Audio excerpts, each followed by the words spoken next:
안녕하세요. 재테크농부입니다. 오늘도 나스닥이 불을 뿜으면서 신고가를 향해 나아가고 있는데 그 전에 지금 보이는 네 종목을 한번 간단히 분석해 보겠습니다. 바로 시작하겠습니다. 구독과 좋아요 부탁드립니다. 해당 영상은 개인적인 의견일 뿐 참고만 부탁드립니다. 먼저 줌 비디오의 실적을 분석해 보겠습니다. 줌은 커뮤니케이션 소프트웨어를 제공하는 업체로 지금 저희 주변에서도 쓰는 회사들이 엄청 많죠.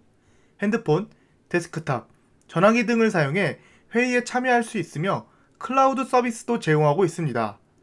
2020년 야후 파이낸스가 선정한 올해의 기업으로 선정될 정도로 급격한 발전을 하는 회사였습니다. 근데 오늘 장후에 실적 발표를 했는데 현재 12%가 넘게 하락해서 305달러를 유지하고 있습니다. 과연 실적이 안 좋게 나온 건지 확인해 보겠습니다.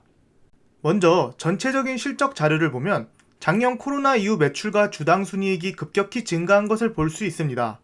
그만큼 많은 사람들이 줌 서비스를 이용했기 때문입니다. 그것 말고도 꽤 예전부터 흑자였던 회사입니다. 이번 21년 2분기 매출을 보면 예측치보다 3%더 높게 나왔고 주당 순이익은 무려 17%나 높게 나왔습니다. 근데 왜 하락했을까요? 바로 지금까지의 성장률을 따라갈 수 없기 때문입니다. 코로나 기간에 급격히 성장한 성장주들은 성장세가 둔화될 것으로 예상되면 가차없이 하락하게 됩니다. 주가는 선반영이라는 말씀 많이 들어보셨죠? 지금까지 줌 주가가 4배에서 5배 오른 이유는 엄청난 성장성이 있을 것이라고 예상되고 그것이 곧 주가에 선반영됐기 때문입니다. 예를 들어서 삼성전자도 역대 최대 실적을 발표해도 주가는 하락하는 경우처럼 말입니다. 지금 보시다시피 작년 코로나 때부터 100%, 17%, 13%씩 급등했지만 이번 분기는 바로 전분기 대비하여 6.6%가 상승했으며 심지어 21년 3분기는 0% 증가율이 예상됩니다. 회사가 실제로 3분기 예상 매출치를 저렇게 말했습니다. 성장세가 둔화되고 있는 것이죠. 그리고 혹시나 왜 분기와 연도가 다르다고 궁금해하시는 분이 있는데 각 회사별로 회계연도가 기준이 조금 다릅니다. 줌 같은 경우는 회계연도를 2022년으로 표기하기 때문입니다. 그렇기 때문에 지금 보이는 분기는 제가 잘 아는 분기로 바꾸어 놓은 것입니다. 그렇다면 주가는 언제부터 선반영돼서 하락했을까요? 보시면 이미 작년 10월에 고점을 찍은 후 하락하고 있습니다.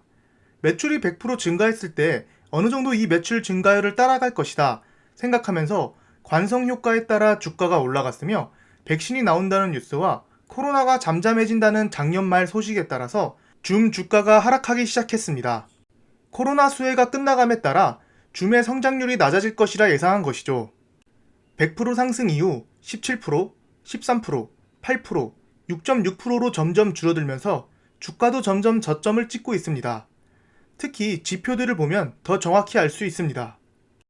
성장률 예측치를 보면 97%, 155%, 158% 등 높다고 볼 수 있지만 YOY 때랑 비교하면 엄청 줄은 것을 볼 수 있습니다. 그리고 현재 밸류에이션 지표들이 다른 동일 섹터 기업들에 비해 상당히 고평가되어 있습니다. 예상 매출 증가율 또한 급격히 줄어들게 됩니다. 즉, 이런 줌 같은 기업들은 고평가되어 있는 상황에서 엄청난 실적 성적을 보여줘야 주가가 상승할 텐데 그냥 어정쩡한 어닝 서프라이즈는 오히려 미래 성장성이 보이지 않아서 하락하게 된 겁니다.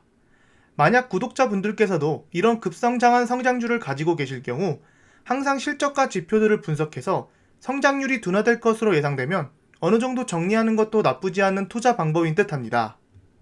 그 다음은 루시드 모터스입니다. 이 스펙은 저랑 참 연관이 깊은데 올해 초에 CCIV랑 합병 발표한다는 뉴스를 듣자마자 제가 15달러에 매수해서 40불 정도의 전부 털어서 꽤 높은 수익률을 가져다 준 종목입니다. 올해 초에는 이 루시드가 전 세계적으로 가장 핫한 주식이었습니다.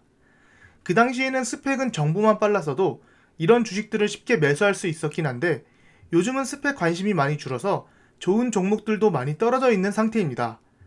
그러면 지금 루시드는 투자해도 괜찮을지 최근 소식들을 한번 알아보겠습니다. 전기차를 구매함에 있어 소비자가 가장 중요시 보는 포인트가 뭘까요? 디자인, 가격, 기능, 여러 가지 요인들이 있겠지만 가장 중요한 건 주행거리가 아닐까 싶습니다. 주행거리가 곧 전기차의 경쟁력이기 때문입니다. 이 뉴스를 보시면 2021년 현재 전기차 주행거리별 순위를 나타낸 자료입니다. 보시다시피 여기 나오는 주행거리는 EPA라는 미국에서 정식 인증을 받은 기관에서 측정한 거리입니다. 즉, 뒤에서 보여줄 거리는 동일한 환경과 동일한 기관에서 받은 주행거리이며 미국에서 전기차 주행거리를 표시할 때 측정해주는 기관입니다. 그럼 순위를 확인해 보겠습니다. 바로 루시드 전기차가 1위, 2위, 6위를 차지했습니다. 테슬라 모델 S 플레이드는 출시가 취소됐으므로 없어졌습니다. 루시드가 예전부터 홍보하던 게 바로 이 주행거리였죠. 비록 아직 출시하지는 않았지만 옆에 릴리즈 데이트를 보면 올해부터 루시드 전기차는 양산을 시작하고 판매할 계획입니다. 곧 실제 판매가 다가온 것이죠. 주가가 이렇게 하락한 것도 아직 판매를 안 했고 매출이 0원이기 때문에 하락했지만 실제 양산이 시작되면 어느 정도 매출이 반영된 주가로 변하지 않을까 예상해 봅니다. 니콜라와 달리 이런 공장들도 있고 안에서 실제 생산하고 있다고 합니다. 아직은 테스트 차량들이겠지만 이제 곧 양산 차량을 생산할 예정입니다. 하지만 이런 리스크들도 많습니다. 올해 577대 인도 예정인데 내년에는 2만 대 가까이 판다고 합니다. 생각보다 적은 인도량이며 내년 2만 대도 확실치 않다고 합니다. 그리고 시총 또한 평균 전기차 스타트업과 달리 6배 이상 고평가되어 있습니다. 루시드와 합병 계약 체결한 CCIV가 현재 6건의 집단 소송에 걸려있는 것도 리스크이긴 합니다. 제대로 된 루시드 모터스의 정보를 주지 않았다는 이유로 소송을 걸었습니다. 이렇듯 아직 여러 리스크도 있고 언제부터 흑자를 전환할지 모르는 기업입니다. 하지만 주가가 20불 부근이며 상장 후 거의 최저가고 잘 지지받고 있다고 생각합니다. 전기차 거리가 현재 1위에다가 올해 말부터 양산하고 판매하게 되면 어느 정도 한번 슈팅을 주지 않을까 예상해 봅니다. 물론 개인적인 생각이고 절대 투자 추천은 아닙니다. 세계 최고 기업인 애플이 무려 3%나 상승했습니다. 애플이 3%나 상승하면서 시총은 무려 2.531 트릴리언 달러를 달성했습니다. 정말 엄청난 것 같습니다. 어떤 호재로 이렇게 급등했는지 알아보겠습니다. 첫 번째로 스칼렛 요한슨과 크리스 에반스를 주인공으로 한 고스트라는 영화가 애플 TV에서 독점적으로 방영한다고 합니다. 두 번째는 존 스튜어트가 출연하는 새로운 시사 프로그램을 애플 TV에서 시작할 예정이라고 합니다. 디즈니 플러스, 아마존 프라임, 넷플릭스 등과 대결하고 싶어하는 듯하나 아직 애플 TV의 점유율은 많이 낮습니다. 세 번째로 기술 리서치 회사 IDC에서 예측한 결과에 따르면 2021년 아이폰 출하량은 14% 증가하여 구글 안드로이드의 성장률을 능가할 것으로 보입니다. 애플 생태계에 갇히면 계속해서 애플 제품을 사용하는데 이런 증가율은 미래 애플의 발전에 더 좋은 전망을 보여주는 듯합니다. 네 번째로 클래식 음악 앱 프라임포닉을 인수하여 애플 뮤직에 추가했다고 합니다. 제 개인적인 생각으로는 애플이 예상보다 훨씬 성장한다는 세 번째 뉴스와 테이퍼링과 금리 인상이 다가오면서 대형 실적주 위주로 갈아타는 움직임을 보이는 듯합니다. 그래서 애플이 많이 오르지 않았을까 생각됩니다. 마지막으로 제가 분석해드린 로켓 발사회사 아스트라가 오늘 갑자기 마이너스 18% 하락했습니다.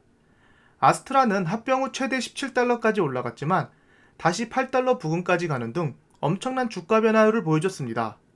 최근 또 12달러까지 올라갔지만 어떤 사건이 터지면서 주가가 급락했습니다. 바로 이 뉴스 때문입니다. 아스트라의 세 번째 로켓 발사가 성공적으로 이뤄지지 못했기 때문입니다. 로켓이 궤도에 도착하지 못하면서 장 전에는 최대 25%까지 급락했습니다. 아스트라 CEO는 발사 직후 엔진이 꺼졌지만 이 모든 일은 우리 팀의 발전에 좋은 데이터와 경험이 됐고 포기하지 않는다고 발표했습니다. 발사와 동시에 아스트라의 로켓은 옆으로 휘어지면서 날아갔다고 합니다. 하지만 아스트라는 빌 게이츠가 투자하고 있고 전 세계에서 가장 빨리 로켓 발사를 성공한 기업입니다. 자세한 분석 영상은 오른쪽 위 영상 또는 동영상 설명란을 참고해주세요. 지금까지 개인적인 의견일 뿐 참고만 부탁드립니다. 제 영상을 봐주셔서 감사합니다. 구독과 좋아요 부탁드립니다.